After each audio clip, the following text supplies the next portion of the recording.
So we have spent a few mornings already talking about this awesome and nasty difference. Awesome on God's side.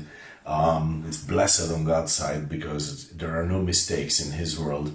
And it's nasty on our side because there is a plenty of mistakes. We make many of them. But still, with God, there are no mistakes. And that's a mighty difference between our two worlds. And sometimes we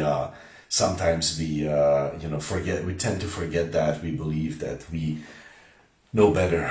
And I was just reminded of this the other day when I got this morning joke ready, but I forgot to post it. And so Proverbs 21:30 says, "There is no wisdom nor understanding nor counsel against the Lord." And we said about that basically there could be no argument brought against God's plan. Actually many are brought, but in the end, none of them will stand. And 1 Corinthians 1 speaks about this, about our salvation, and about how there can be much argument made against the way that God does things, but none of them will stand. So let me just read that, and maybe that's all I mean to say this morning. 1 Corinthians 1 from verse 18. "For the preaching of the cross is to them that perish foolishness, but unto us which are saved it is the power of God. For it is written, I will destroy the wisdom of the wise, and I will bring to nothing the understanding of the prudent. Where is the wise? Where is the scribe? Where is the disputer of this world? Has not God made foolish the wisdom of this world? For after that in the wisdom of God, the world by wisdom knew not God, it pleased God by the foolishness of preaching to save them that believe."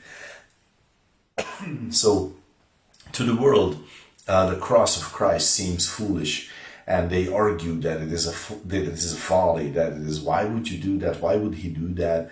Why would He die like that? And God says, look, I have shown my wisdom. I laid out the sacrificial system. I have given you the chance to be perfect on your own. You could not fulfill the law. You could not do it on your own.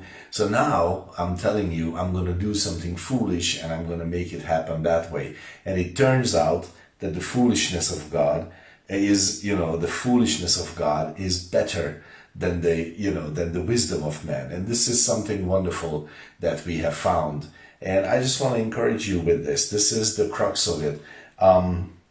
We give God much advice in a lot of things, but guess what? God knows what He's doing. And sometimes without this, sometimes it's painful to accept it, but it is important in our lives. He doesn't make mistakes.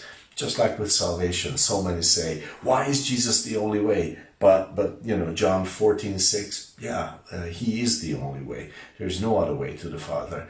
And people can rage and be angry all they want, but wait a minute. Who is the one who doesn't make mistakes? Is it you or me? Nah, it's God. God bless your day.